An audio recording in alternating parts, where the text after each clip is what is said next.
এই মুহূর্তে আরো একটি বড় খবর, জলঙ্গিতে আগ্নেয়াস্ত্র সহ এক পাচারকারীকে গ্রেফতার করলো পুলিশ। বহরমপুর থানার নওদাপানু এলাকা থেকে গ্রেফতার করা হয়েছে। উদ্ধার 7টি পিস্তল, 13টি ম্যাগাজিন ও 10 রাউন্ড গুলি। ধৃত পাচারকারীর নাম হাবলু শেখ।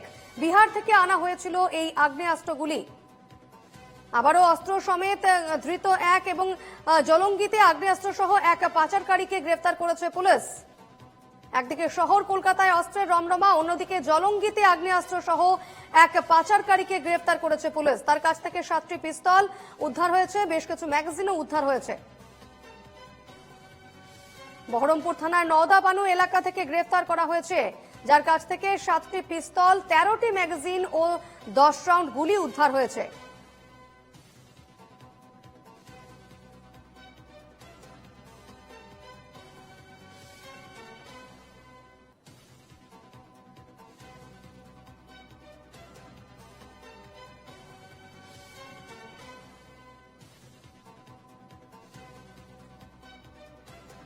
একদিকে শহর কলকাতায় অস্ত্রের রমরমা, বিভিন্ন জায়গা থেকে অস্ত্র সহ 3 জনকে গ্রেফতার করা হয়েছে। অন্যদিকে জলঙ্গিতে আগ্নেয়াস্ত্র সহ এক পাচারকারীকে গ্রেফতার করেছে পুলিশ। জানা যাচ্ছে এই তার কাছ থেকে যে সমস্ত অস্ত্রশস্ত্র বাজেয়াপ্ত হয়েছে সেগুলো বিহার থেকে আনা হয়েছিল বলে জানা যাচ্ছে। কথা বলে নেব, সরাসরি রয়েছেন বিনয় রায়। বিনয়, কি জানতে পারছো এই মুহূর্তে? এই পাচারকারী তিনি কোথা থেকে আসছিলেন? এত অস্ত্র তার কাছে কোথা থেকে এলো, কি জানতে পারছো?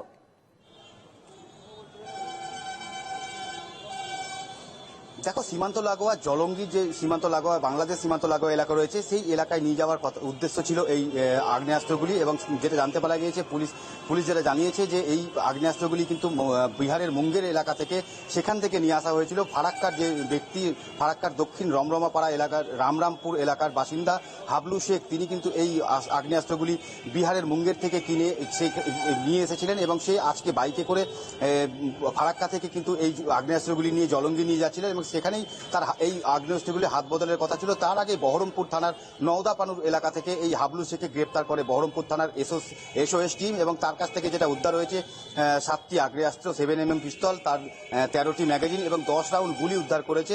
এবং ইতিমধ্যে এই ব্যক্তিকে আজকে 10 দিনের পুলিশ হেফাজতের আবেদন জানিয়ে আদালত কোর্টে পাঠানো হবে এবং আগামী তারপরেই কিন্তু জিজ্ঞাসাবাদ শুরুর মাধ্যমে এই ঘটনায় আর কারা কারা জড়িয়ে রয়েছে এবং এই আগ্নেয়াস্ত্রগুলি কোথায় নিয়ে যাওয়া হচ্ছিল সমস্ত ঘটনার তদন্ত শুরু করবে।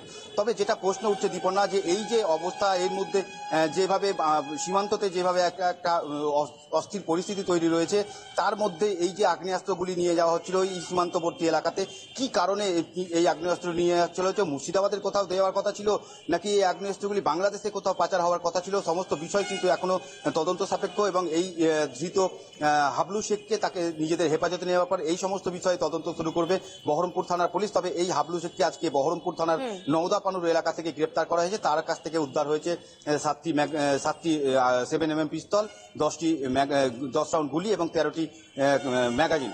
দীপন্না, বেশ, অবশ্যই খবরে নজর রেখো। আপাতত ধন্যবাদ বিনয়। আবারও সেই অস্ত্রশস্ত্র উদ্ধার এবং সেক্ষেত্রে আবারও সেই বিহার যোগ উঠে এলো এবং জঙ্গি যে সমস্ত অস্ত্র উদ্ধার হয়েছে তার মধ্যে রয়েছে 7টি পিস্তল, 13টি ম্যাগাজিন এবং 10 রাউন্ড গুলি।